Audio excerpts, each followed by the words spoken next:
એકવાર ઈશ્વરની ચેકબુક હાથે ચડી ગઈ. આમ તો આ ચેકબુક રેડી જ પડી હોય છે. હાથ લંબાવો અને હાથ વગી કરી લો, કોઈ વાંધો વચકો જ નહીં.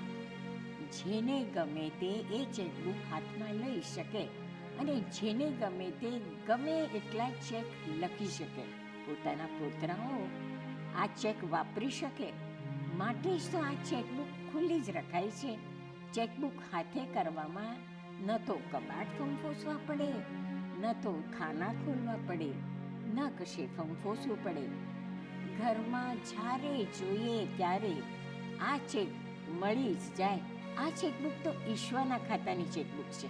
ભલા એના ખાતામાં ખાધનો તો સવાલ જ નથી. ઈશ્વર જેવા ખમતીધર ખાતાની ચેકબુક એટલે ચેક બાઉન્સ થવાનો સવાલ જ નથી. ચેક પાસ થઈ જાય એટલે થઈ જાય એટલે થઈ જ જાય. ચેકબુક પર નામ લખેલું છે ક્ષમા. આ ચેકબુક એવી જાદુઈ ચેકબુક છે કે સામેનાની જેટલી મોટી ભૂલ એટલી મોટી રકમ આપોઆપ એ ચેકમાં લખાઈ જાય. બસ તમારે હસ્તાક્ષર કરીને જેણે ભૂલ કરી હોય એના હાથમાં આ ચેક પકડાઈ દેવાનો. એકવાર આ ચેક આપી દો પછી જુઓ મજા.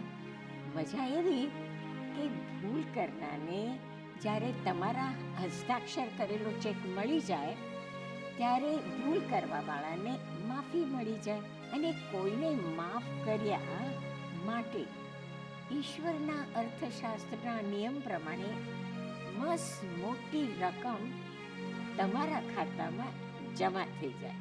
શરત માત્ર એટલી કે નીચે સહી તમારે કરવાની. તમારે જેટલા ચેક ફાડવા હોય ને એટલા ફાડી રાખો, કોઈ તમને પૂછશે નહીં. અને ઈશ્વરની બેંકનો ચેક બાઉન્સ થવાનો સવાલ જ નથી. મેં સાંભળ્યું જ નથી કે ઈશ્વરનો ચેક ક્યારે પણ બાઉન્સ થાય.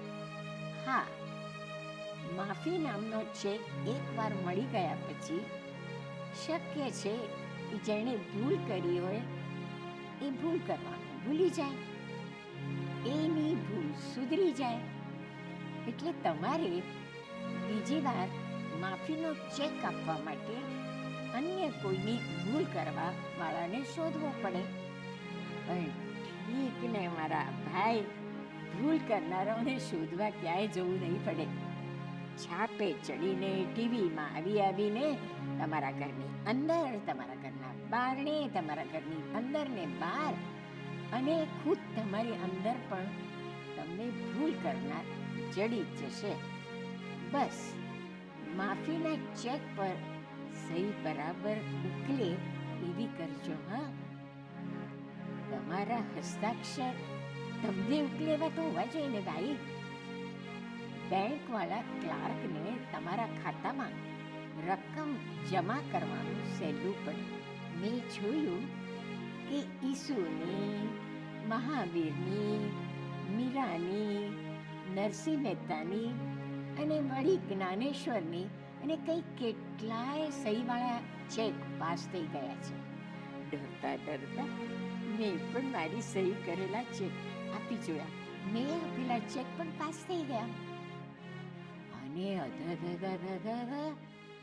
જેને મેં ચેક આપ્યા એનું શું થયું એની મને બરાબર ખબર નથી, પણ મારા ખાતામાં જે રકમ જમા થઈ ને એ જોઈને મારી આંખો તો ચાર થઈ ગઈ.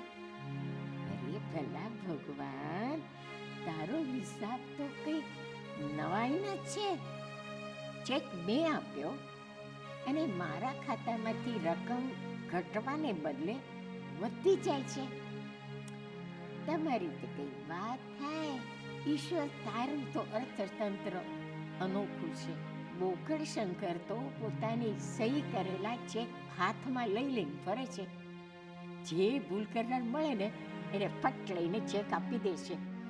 અને માટે જ બોકડ શંકરનું ખાતું બહુ માતબર છે. આ ચેકબુક મારે હાથે પણ ચડી ગઈ. અને હું પણ સહી પર કરતા શીખી રહી છું. પરંતુ ઓઘડ શંકર આ ચેકબુકની કર્મ જ જાણતો નથી. એને લાગે છે કે એકાદો પણ માફીનો ચેક કોઈને આપે તો બધું લૂંટાઈ જશે અને પોતે બેંકરપ્ટ થઈ જશે. અને નાદારીના ભયથી ઓઘડ શંકર ક્યારે કોઈ પણ ભૂલ કરે ને તો ભૂલે ચૂકે પણ પોતાની સહી કરેલો ચેક આપતો જ નથી ને.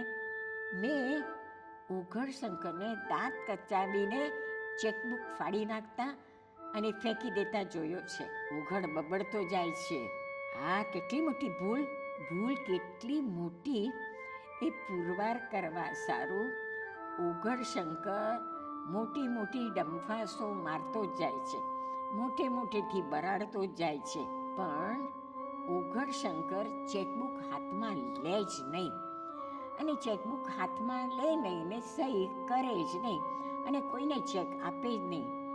એમ જાણે એના મોટામાંથી મોટી મોટી રકમ એના ખાતામાંથી ખિસ્સામાંથી કાઢવાની ન હોય. ઓઘડ શંકર બબડતો જાય છે, બરાબર શીખવી દઈશ, એને બરાબર પાઠ ભણાવી દઈશ. બસ સમજે શું એના મનમાં, મારા જેવાની સાથે આવું કરે છે તો બરાબર પાઠ ભણાવી દઈશ. ઓઘડ ભૂલે ચૂકે ક્ષમા નામનો ચેક કોઈને આપતો જ નથી. મને ખબર નથી કે ઓઘડ કહે છે કે બધાને બતાવી દઈશ, પણ ઓઘડે શું બતાવ્યું અને ઓઘડે જે બતાવ્યું એ જોનારે જોયું, એ લોકોને દેખાયું, મને ખબર નથી. ભૂલ કરનારને પોતે કેટલો સમજ્યો એની મને ખબર નથી, પણ એટલી વાત ચોક્કસ કે ઓઘડે પોતાની સહી કરેલો ચેક કોઈને આપ્યો જ નહીં.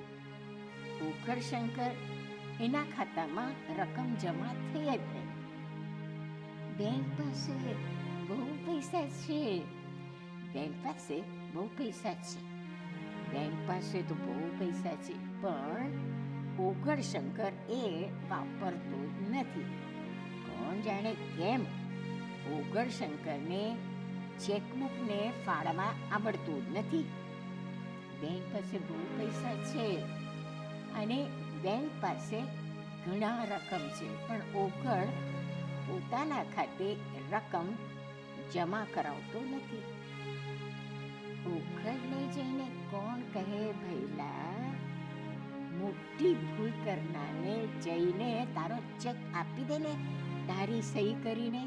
એકવાર માફીનો ચેક તું આપી દેશે તો તારા ખાતાની બધી જ ઉધારી ચૂકવાઈ જશે, બધું સરભર થઈ જશે અને તારા ખાતામાં મસ્ત મોટી રકમ જમા થઈ જશે.